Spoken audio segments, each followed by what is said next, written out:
Uno, dos, tres, cuatro. Welcome back to the Clay Kane Show on SiriusXM Urban View, channel 126, where talk empowers and becomes action. It is Thursday, March 20th, 2025. We are here, y'all, pushing through the whole bit. Just trying to live life, y'all. Trying to live life and make it through. I want to remind you, if you have not gotten my book, the New York Times bestseller, The Grift, The Downward Spiral of Black Republicans from the Party of Lincoln to the Cult of Trump, you can get a signed copy of the paperback version over at strandbooks.com. That is strandbooks.com. They are an independent bookseller. They do incredible work. I'm just grateful that they're still supporting this book well over a year. And the timing, it still works. It's one of those books that I think has a lifespan that it resonates with where we are today.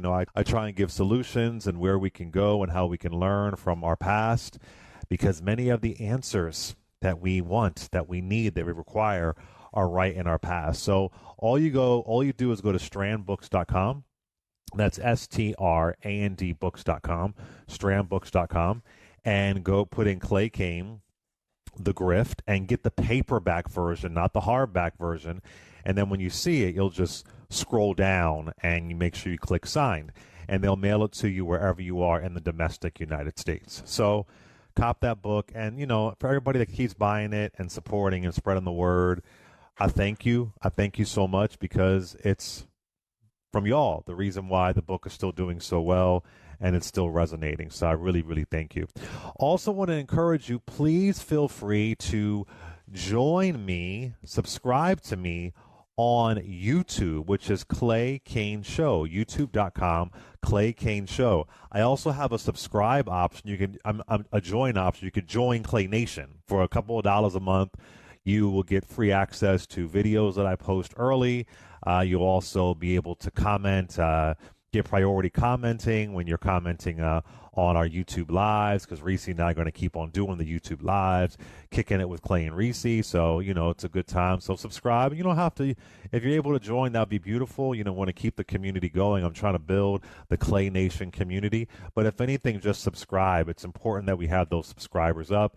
It helps the algorithm. And if you're ever, if you're watching us live, like I was saying before, you got to hit that like button. You got to hit that like button. You got to hit like and comment and everything, because that helps the algorithm. We are in an algorithm war right now. Our algorithms are trying to take over our lives. So you want to make sure that you're connected to good content that matters, and making sure that you're spreading the word about good content. So that's a way to do it. So I encourage you all to do that. And as I was saying before, please make sure you also join Reese Colbert over on YouTube, youtube.com/Black Women Views. That's youtube.com/Black Women Views. We're out here doing our thing, try and make it happen. It's really important. These are the things that we care about. We're trying to build community wherever there is community. And lastly, I'm giving you all the tidbits right now. I have a podcast, Clay Kane Extended. It's on iHeartRadio, Spotify, Apple. It drops every day at 3 o'clock, a new episode. A lot of it is archival content, stuff that you may have only heard once on SiriusXM, and we've been able to release the archival content. I put a lot of the exonerated series over there, so yeah, make sure y'all do that. All right, I believe our guest is ready. Let's bring him on. He is a friend of the show. He has been on before. And he has an amazing book that came out last year. And when I read it, it really gave me some insight. And I think it's a tool for 2025, but I wanted to chop it up with him. He is a professor of political science at Brown University. He is also the author of the book, The Presidents and the People, 5 Leaders Who Threatened Democracy and the Citizens Who Fought to Defend It. He might have to do an updated version called 6 Leaders. Anyway, he is also a part of a new podcast, y'all, called The Oath and the Office with, I love this dude. He's over here on SiriusXM as well. John Fugelsang. He does really great work, but let's bring him on. Corey Brettschneider, how you doing, brother? Thank you so much, Clay. What a pleasure. Looking forward to it. I should say, the book has that title in it, and it is mostly about these five previous presidents, and I know we'll get into them, but they are all about Trump, and so in some ways, the whole book is about Trump. He combines the worst elements of each of those five. So that's what we're living through right now. Yeah, it's fascinating. I've had to go back and reread parts of it because I've seen Trump do certain things, and I'm like, wait a minute, did I just envision that in Corey's book? No, it was actually in there. I really encourage y'all to pick it up. I really, really do. And the best part of it is that the citizens who fought to defend it. So I just want to start here. How are you feeling? How are you feeling? What are you thinking right now? 60 days into this administration, is it worse than you thought it would be, right where you thought it would be, or is it not as bad as you thought it would be? Oh, it's definitely as bad. I'd say it's right where I thought it would be. I mean, I thought that what would happen is that he would do everything that he tried to do last time with more success. And last time, of course, meaning Trump 1.0, there were civil servants, there were courts, there were various things in his way. And he's not naive anymore, but I think he's always had the same authoritarian ambitions. He said in last time around, I have an Article 2. It says I can do anything I want. What is he talking about? He's talking actually about Article 2 of the Constitution, which actually outlines the oath of office for a president. And the president has to pledge, say word for word, pledge to preserve, protect, and defend the Constitution of the United States. And instead, what Trump believes is that rather than constrain him, as it actually does, that he has the power under the Constitution to do anything he wants. And when you combine that with his massive, dangerous narcissism and ego, it's explosive. And of course, the theme of the book, too, is that those traditional checks on power that we've all believed were there, the impeachment check, the courts, turn out to be much weaker than we've thought. But on the question of how I'm feeling about it, the book is all about hope. And I was so inspired by those citizens that you mentioned over time. And that's what's getting me through, thinking about them, about people like William Monroe Trotter and, of course, Frederick Douglass and the newspaper editors who fought back against Adams. So my theme in this new podcast, The Oath in the Office, and the reason why John and I started it, is to be honest about the threat of the moment, but also to bring out from that theme of the presidents and the people, the hope of citizens fighting back. And that's really, I'm invigorated, actually. Can you talk about President John Adams? I think I'm seeing a lot of similarities between John Adams and Trump right now. Now, the one thing I'll say, and we said this before, well, actually, pause that. Let's just go on John Adams for a minute. Remind people of what John Adams was trying to do and how it's really it's almost like Trump got your book and researched John Adams, or somebody read it to him. I don't know. But there's some really bizarre parallels between John Adams and Trump right now, and why we should make that connection. I mean, one thing to just say for listeners, and I'll get into it with you, is that, in the recent news, just from the past few days, the deportations where they've rounded people up, Venezuelans, and sending them to El Salvador to a kind of prison camp without any due process. They're relying on a law from 1798 called the Alien Enemies Act. And what the book talks about is how that law was part of a general desire, and not just desire, really success of President John Adams and his party, the Federalist Party, to destroy opposition of all kinds. And it included non-citizens, and that act is aimed at non-citizens and stripping due process rights and free speech rights from them.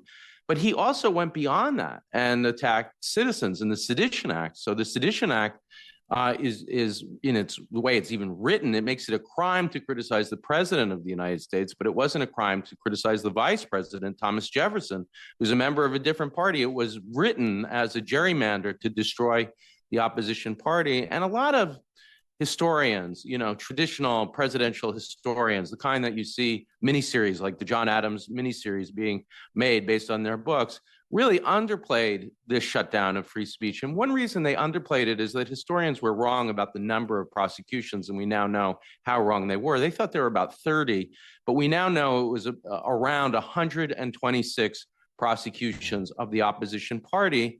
And that included a sitting congressman, Matthew Lyons from Vermont. It included the major critics of Adams at the time, and they really did shut down speech. Why did the court not do anything? Actually, the Supreme Court Justice Samuel Chase lobbied for the law and then sat on one of the trials of one of the editors to make sure that he couldn't even raise the issue of free speech. So it's terrible right now, but I think the reason you're thinking about Adams is because that was, frankly, I think it was worse because we haven't gotten to that point of a new Sedition Act yet. Oh, my goodness. A new Sedition Act. The shutting down, I want to get to the government, the avoided government shutdown, but the more or less, the slashing of a federal of the Department of Education and USAID and all these kinds of things. Now, the last president you cover in the book is Nixon, so we don't have the Department of Education until 1979. Now, again, it's not shut down technically; they're just slashing it. We're seeing how Veterans Affairs Department folks are being fired. Explain to us how this is. I see this being kind of more of a unique threat to democracy, what Trump is doing. What are your thoughts on that? And what does that say about where we are? Yeah, I mean, I'm always seeing the parallels between the previous examples. I don't want to underplay the unique threat that Trump is. Sure. I mean, for instance, the basic defiance of judicial orders and his unhinged advisor, Stephen Miller, going on CNN the other day and essentially saying that presidents can just ignore courts and courts have no power over presidents. It's true. Nixon never said that. In fact, in U.S. versus Nixon 8-0, when they demanded that he hand over the Watergate tapes that turned out to implicate him in the crime of the cover-up of Watergate, he did it. He handed it over. But there are, at the same time, having said that, a lot of parallels. So Nixon, one of the things that was considered in his impeachment before he resigned was this idea of impoundment, that, in our system, Congress is supposed to make the laws and Congress allocates the funds. And Nixon didn't like that. So he didn't want to spend a lot of the funds. And he engaged in this process called impoundment. That's exactly what Musk and Trump are doing. They're refusing to spend funds allocated, for instance, to USAID and other allocations, grant allocations. And that's not how the system's supposed to work. And that is a parallel with Nixon. And in fact, there is a law called the Impoundment Act that after Watergate was passed to try to make sure this didn't happen again. And they're just ignoring it. So some of the court battles are really about relitigating Nixon. Trump is very aware of Nixon. Of course, his lawyer, Roy Cohn, was also very close to Nixon, also associated with the Red Scare. And, he sees Nixon as weak, that, if Nixon would have just tried to fight it out and not resigned and been bolder, then maybe he would have more fully collapsed democracy. And I think that's what we're facing right now.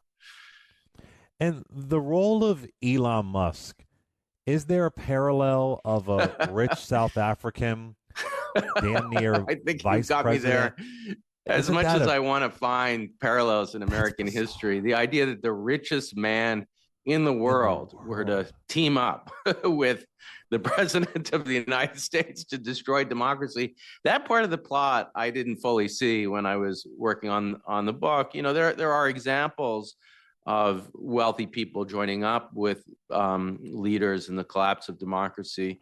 But I think to see it in that way, you kind of have to go abroad. Part of the tragedy of the rise of Hitler is that so many of the wealthiest people in democratic Weimar Germany were willing to go along with it, and so that sort of parallel. But no, I can't think of in this way, because it's not just that he's influential, of course. It's that he's kind of handed over the keys to all of it and let him use his tech savvy and his team to go about destroying the federal government. And there might be parallels, but I'm not seeing them so directly.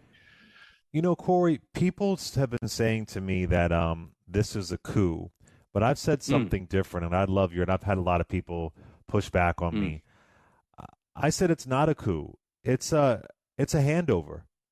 It's literally being handed over. I mean, I don't know if coup is the right I mean, when I think of coup, I think of other countries. I think of what's happened over here in the past, I think of the massacre of black areas. I think of the horror after Reconstruction. But this is, y'all voted for him, and now he's handing it over to Elon Musk. I don't. Yeah. Is that I feel like saying coup is a bit hyperbolic. Like, no, this is what happened. He told you what he was going to do. But if I'm wrong, please tell me. Yeah, I mean, I'm trying to be precise about it, and there's a language in political science that narrows things down. Certainly, it's not a coup, and I think this is what you're rightly alluding to in a particular sense that a lot of coups, and in fact, I think there's a popular understanding of a coup. It involves a kind of military use of force or something like that. But what I would call this is what political scientists call an auto coup, or sometimes they use the term self coup. And in a lot of Latin American countries, you've seen this in Venezuela and Peru, you have a sitting president sitting president or chief executive destroy the other branches from within. So it's not violent, but it is equivalent to a coup in this particular sense. The meaning of American democracy and of democracy generally, I think, has to involve the separation of powers, that you have a legislative branch that enacts the law, and you have allocation of resources through that branch, and then you have a judicial branch, especially in this country, which not only enforces the law, but the Constitution. And what Trump is quite consciously, with his horrible cronies, done is avoid all of these laws like the Clean Air Act or the Clean Water Act. They don't care about them at all. It's like they've never existed, or worse. And I know we've talked about this a little, but we could get into it again. One of the great triumphs in the book is about crisis, but it's also about recovery. One of the most important laws ever passed in American democracy is the 1964 Civil Rights Act, done also with the aid of citizens, like some unknown, like Sadie Alexander, and some very well known, like Martin Luther King. And what is Trump doing? He's actually inverting that law, taking a law meant to do desegregation and using it to, defend white rights. Speaking of, apartheid-loving South Africans like Musk, that's really what they're doing. And so that's part of the coup, is just destroying the law, ignoring it, or worse, reversing it, usurping the other branches. We've already talked about how they've done that through the impoundment, for instance, and the disregarding of agencies guaranteed by law. And then the final stage of it, Congress, I think, is pretty well eviscerated. And I agree, too, they gave up pretty quickly.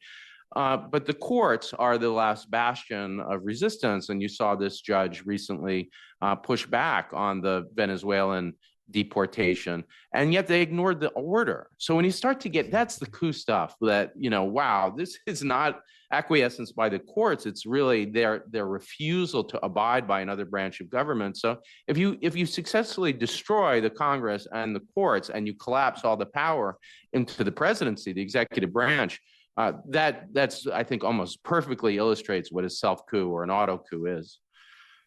I like that, self coup, auto coup. That's a good way to put it. Yeah, that's a really important distinction.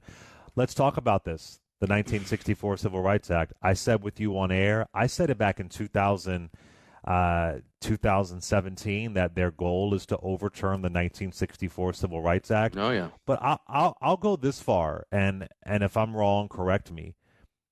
I feel like the day that 1964, what is it? I think it's signed in August of 1964, I believe. The opposition, the next day, they were trying to fight back against it. Yeah. So I feel, Trump is despicable, obviously, but this is a long time coming. In many ways, Nixon's war on drugs, which we know was a war on black people and the hippies, as they said back then, that was targeted to black people. The whole welfare queen narrative, that wasn't a policy, but it was like, we must take away these entitlements because these lazy black folks are on welfare. I think about when I think it was 2004, 2005, George Bush uses the Voting Rights Act to sue a black man in Mississippi named Ike Brown for registering too many people to vote. So I believe they've been trying to overturn it for decades, for 60 years now, but this recent executive orders, that's scary. And the pushback against it is going to be very, very difficult. So what are your thoughts on, do you think by the end of this year, there is no 1964 Civil Rights Act? Well, I think in some ways, and I hate to, again, be bleak because I also believe that citizens will and can push back, that this is the equivalent of the end of Reconstruction, which, of course, you've written in depth Yeah. about and we've talked a lot about. And I don't think it's coming. I think it's here. I think that they've done it, and they've done it in a way that really is different than it probably does have some parallels with the 19th century end of Reconstruction, but I'll just say what they've done. The 1964 Civil Rights Act has Title VI, part of the law, which gives the power of Congress to desegregate the schools. And in the book, I talk about the role of this unknown hero, Sadie Alexander, who was part of the group organized by the NAACP and the Civil Rights Committee to lobby Truman to reverse course about civil rights. And what's kind of amazing about that story is that Truman comes into office a racist. And as he learns about these issues and reads this report, which he really sincerely comes to love, and he hears the stories also that moved him emotionally about Black soldiers returning from the war being beaten on American soil, he's appalled by all of that. But the policy direction that he's given is by this report. And one of the most important things that happens in this report is this NAACP ally of Thurgood Marshall, Sadie Alexander. This is well before Brown, of course, in the 1940s. She comes up with an idea. She's both a lawyer, but also an economist. And her idea that she really pushes to get into the report, and in fact, it's defeated at first, and she has to prevail upon an NAACP ally, Eleanor Roosevelt, to convince her son, who's on the committee, FDR Jr., to switch his vote. The idea becomes Title VI of the 1964 Civil Rights Act. And the idea is, if you refuse to desegregate, we're going to take your funds away, whether you're a private institution or a public. And financial incentives and disincentives, more than courts, are what, for a period of time, did desegregate America. Now, these Trumpers, well, let's call them what they are, anti-authoritarian, anti-democrats, fascists, I feel safe in saying now, have taken that law with its attempted desegregation, and they're using it to defend, and this is going to sound intentionally like American apartheid, Must style, white rights. And they are, doing things like considering threatening the teaching of Black history with revocation of funds, or demanding the shutdown of departments like the African Studies Department at Columbia. I think you'll see soon the threatening of the teaching of quote unquote critical race theory, which they know nothing about, which really means Black history, threatening to take it. So what is that? It's like beyond revoking the law. It's using it for the opposite purpose, and that's what's just so, I'd say, ironic, but that doesn't get at how disturbing it is. So yes, that's what I think has happened already, not going to happen. You know what's different from the Reconstruction era, and that's my era of expertise, and I can't find an analogy with this, an example rather, a parallel, is so they were doing these things pretty explicit. I've talked about the Mississippi Plan of 1875, and that's the precursor to the 1877 Compromise and all that stuff, and they're saying this is a white man's land and we're going to take it over because there was a majority of Black folks in Mississippi who had they were being elected in local offices. But so they were pretty obvious about their racism. But what they're doing now, which I guess they didn't have back then, the evil powers that be, is this trans issue. So originally when they talk about taking money away from schools, they say it's radical gender ideology. Right. And then a few paragraphs down in the article, it also says, and they also have this African American Studies Department. Right. It's a strange bait that they're using that they didn't have that back then. That wasn't obviously a hot button issue back then, right? Right. So it's this strange thing where, sadly, I see some people falling for it, not realizing if you read that article a little bit further down, they're coming for you too. Right. And it really isn't about the trans. It isn't about that. It isn't about that. It is about, as they're talking about banning transgender troops, they're erasing the history of Black soldiers and women soldiers on the Pentagon's website. I mean, that's very interesting that they found a Southern Strategy 2.0 way to really to say, look over there, but we're coming for you too. That just blows my mind. I think it really captures it, Clay. The idea is, oh, that's not me. They're coming after. They're coming after these people whose opinions I don't agree with, or these people who have a sexual identity that's not mine. And it's not about. And then wait, they are coming for you.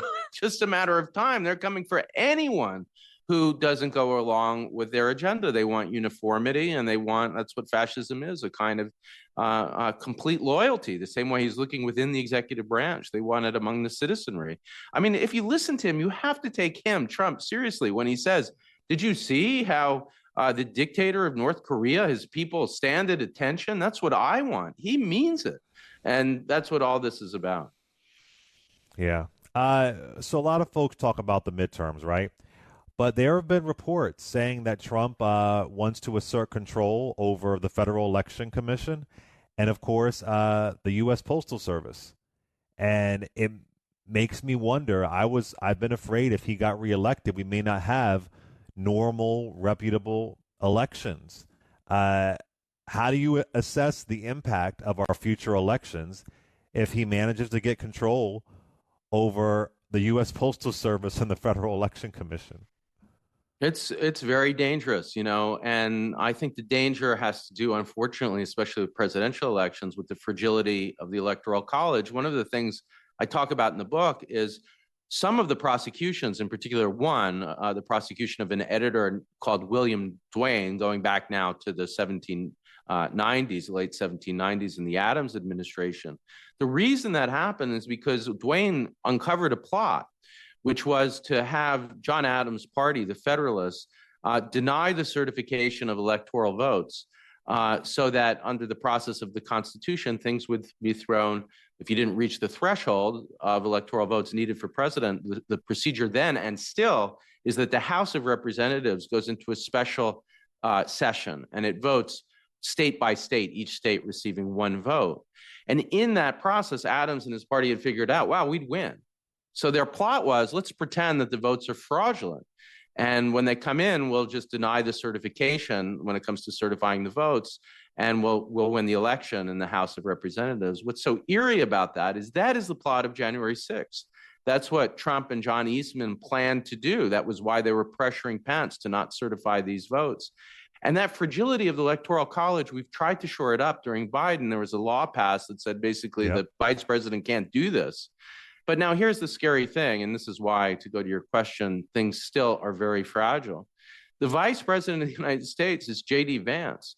Whether it's Trump's own election or Vance's election, he's the one that decides whether or not to certify or not. And Trump and Eastman's argument all along has been that the Constitution, it doesn't matter what the law says, gives the vice president this power to deny votes that he or she thinks are fraudulent. So, wow. Yes, I think things are so scary, and especially in the hands of this vice president, this sycophant, this wannabe authoritarian fascist.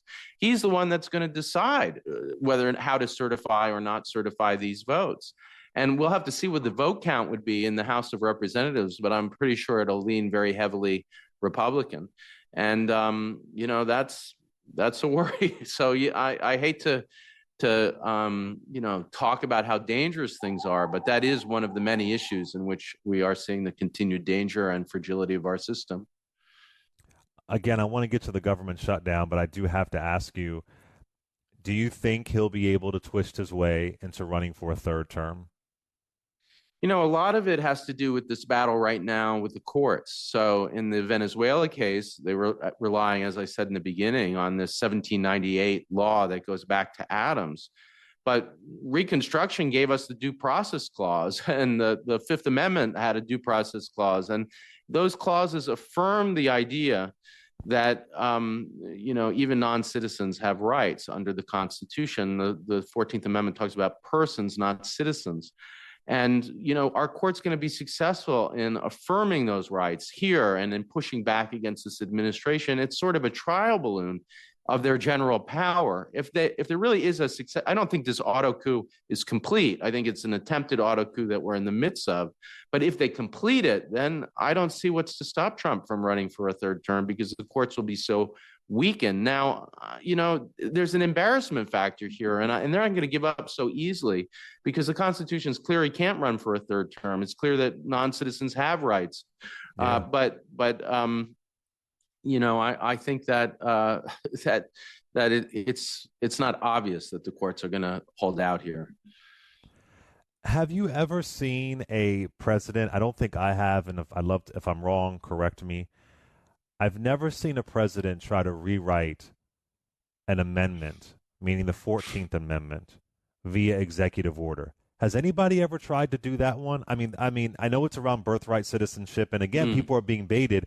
Oh, ignore that it's one of the Reconstruction Amendments. We're just coming after these undocumented people. And I'm saying if he can rewrite that part of the 14th Amendment, who's saying he won't come for the 15th?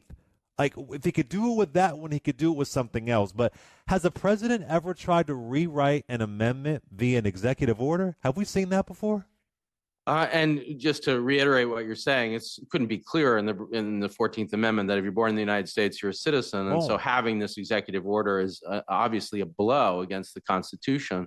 But yes, I think that when you look at my examples, my 5 examples, you see it all the time. Not necessarily in this kind of silly almost way of like issuing executive order that clearly contradicts the text, but those presidents are more sophisticated. They're more constitutionally thoughtful than Trump is, but in some ways more dangerous. So let's take Woodrow Wilson. I mean, Wilson said in his lectures that I uncovered, and I'll just remind listeners, I think we talked about this last time. We've known certain things about Wilson's racism, that he resegregated the federal government and the military, for instance, that he showed Birth of a Nation in the White House. But as you know in the book, I try to show much more that his constitutional philosophy was one of white nationalism. He's not the first white supremacist president, but he is definitely the first white nationalist president. And one of the things he says in the lectures is that the post-bellum amendments, 13th, 14th, and 15th Amendments, this is in his constitutional law lectures at Princeton, didn't add a single right to the Constitution.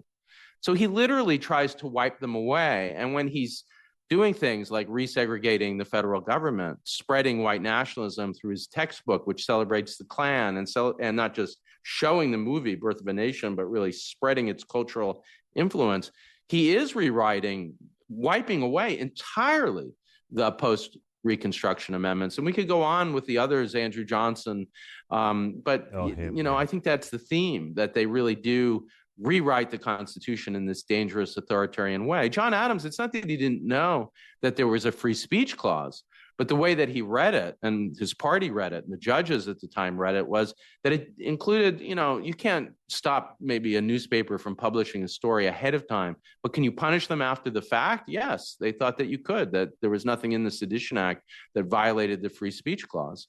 So all of these are a kind of rewriting of the Constitution in an authoritarian way. And I'll mention the worst example, maybe the most evil case in American history, which is the Dred Scott case, lobbied for by President Buchanan. That just denied the preamble, as Frederick Douglass said, we the people. And it turned it into a preamble of we the white people. So it's all a rewriting, I think, that you see in these 5 in particular.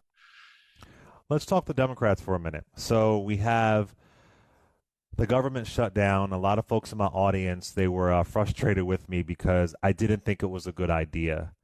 And I don't trust that demon, Russell Vogt, the director of the Office of Management and Budget.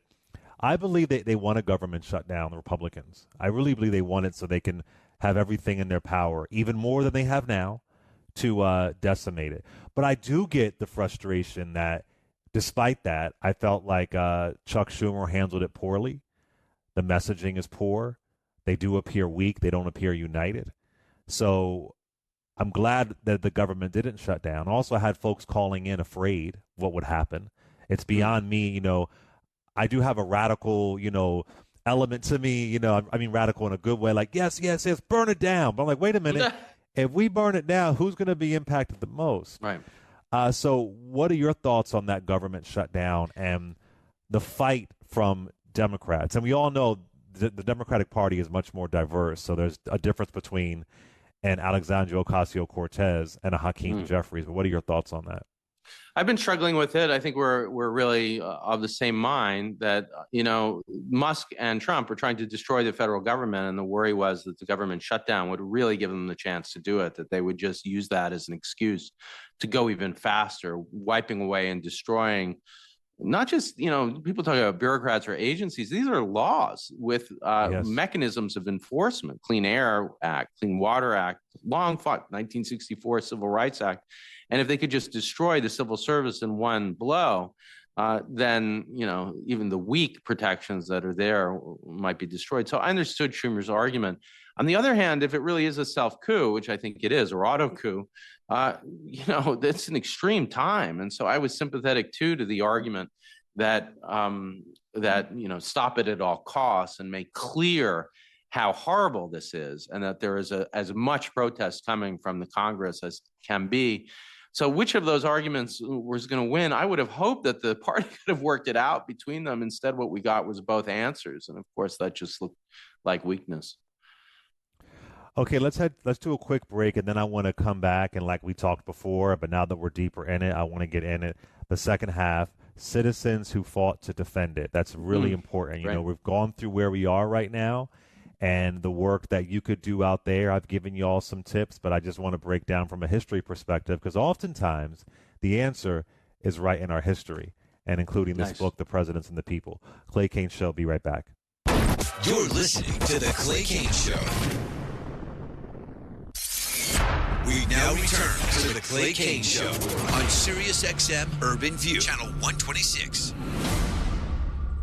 Welcome back to The Clay Kane Show on SiriusXM Urban View, Channel 126. We're talking powers and becomes action. All right, we're talking to the author of The Presidents and the People, 5 leaders who threatened democracy and the citizens who fought to defend it. If you're watching on YouTube, here it is right here. I recommend this book. I've been recommending this book by Corey Brettschneider. Corey, brother, how you feeling?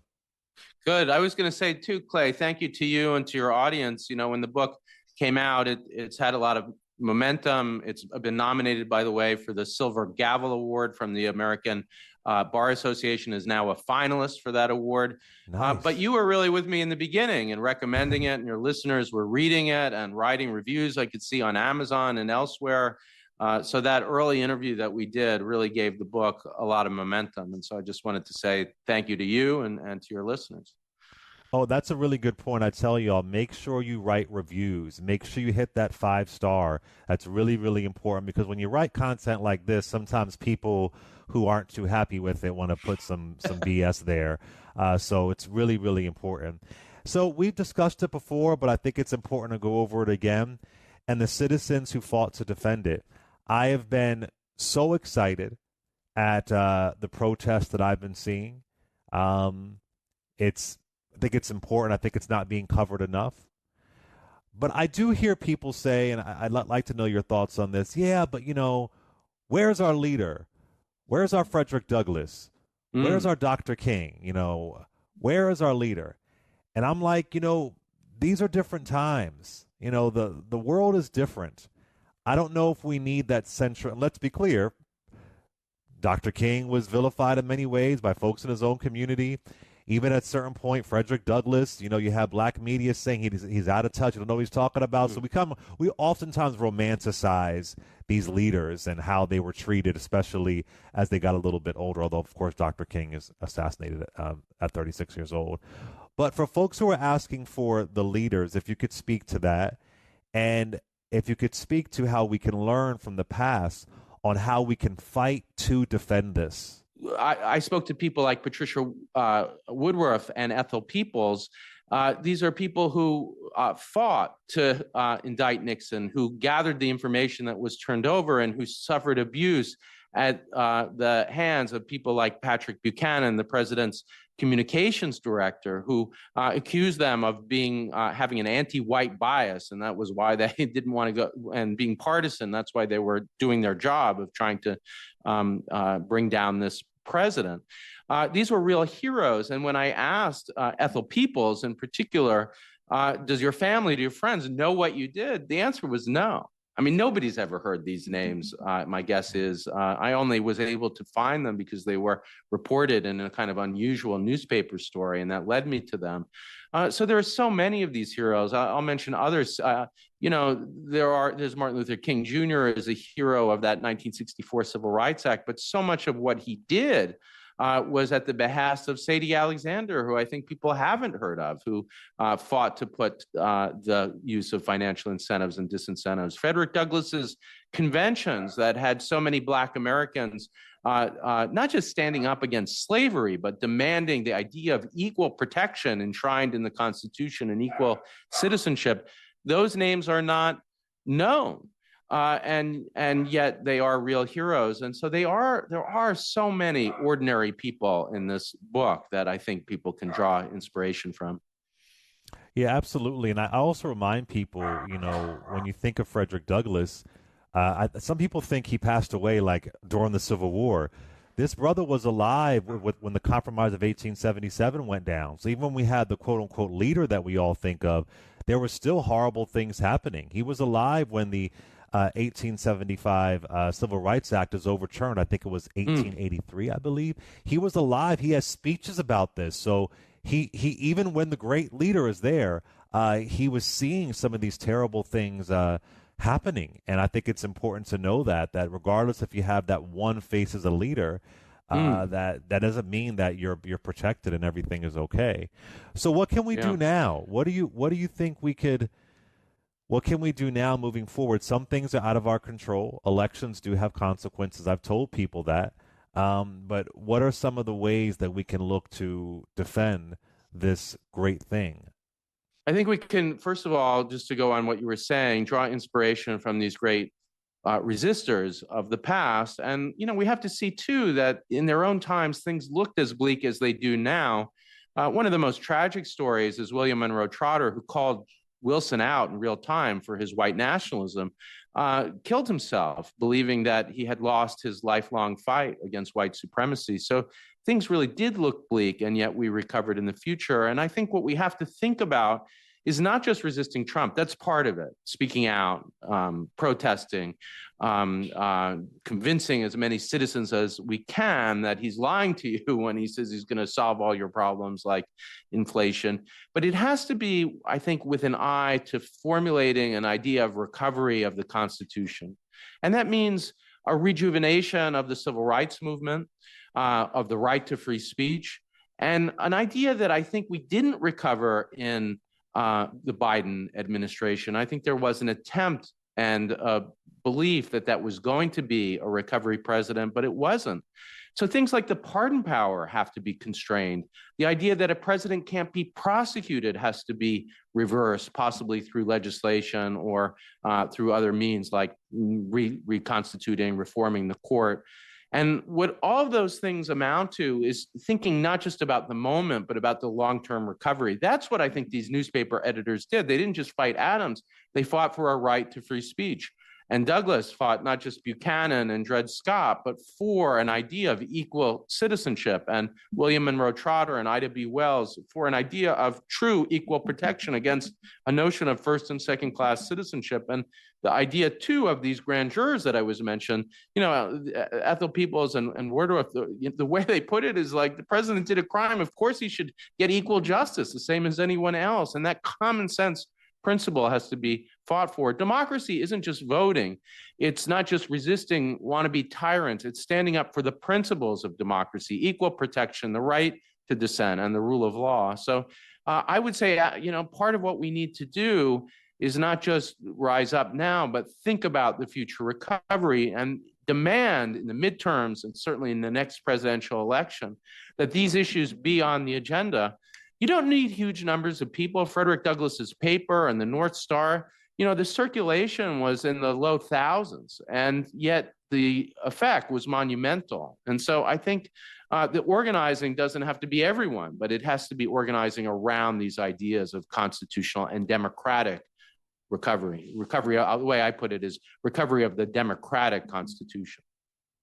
What's really disturbing, though, Corey, is that throughout your book and even where we are today, the running theme of the book and the running theme of today, and I can't believe that we're still here well, actually, I can believe, is stone cold racism, the upholding of white supremacy. And my fear is, I've always said this, if we could have just let people be great during Reconstruction, we'd be a much different country. We'd be a much different country, because Reconstruction was also helping poor white folks as well. Yeah. But I think of this running theme of all these presidents who tried to overthrow democracy, and even Trump, just bigotry, racism, hatred. Yeah. But specifically the upholding of white supremacy, like you said, white rights.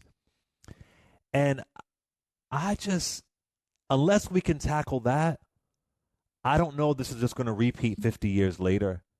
And that's the one thing that we just can't, I'm appreciative that you and I can dialogue, but I can't dialogue with somebody who is going to defend this ugliness. Yeah. I mean, this is a broad question, but no, I think you're right. And it's been with us from the beginning. The original sin of the Constitution, of course, is that it doesn't explicitly outlaw slavery. Douglas and others argue its principles are at odds with it. And it's why are the framers of the 18th century not the true founders of American democracy? Why am I saying it's somebody who did all his great work, in the 1850s and 60s and even 70s? And the answer is because that's the moment where America begins to at least try to make good on the promise of equality. And what's hindering it? It's white supremacy. And the unfortunate reality, this isn't going to take away from what you're saying, it's just going to bolster it, is that white supremacy, there are these moments where it looks like it's been defeated. And when it comes back with a viciousness. And so, when Wilson tries to nationalize it, the federal government is growing. He has this device, this bureaucracy that he can take away all of the gains that Black Americans have made in the post office, which at the time is the most important aspect of the federal government, and just rip it apart. And that's what you're seeing again. And I don't want to hide from that.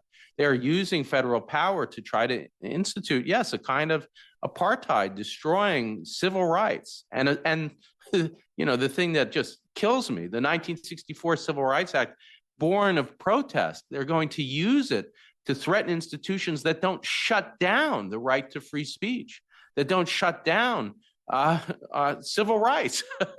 And that's the horrible fact of where we are. But you can hear it in my voice. It's why I'm so not angry. That's not the word. It's like I'm ready for this long-term battle, this fight that we've seen throughout the centuries. We've won it before. It is a tug of war, but I think we'll win it again.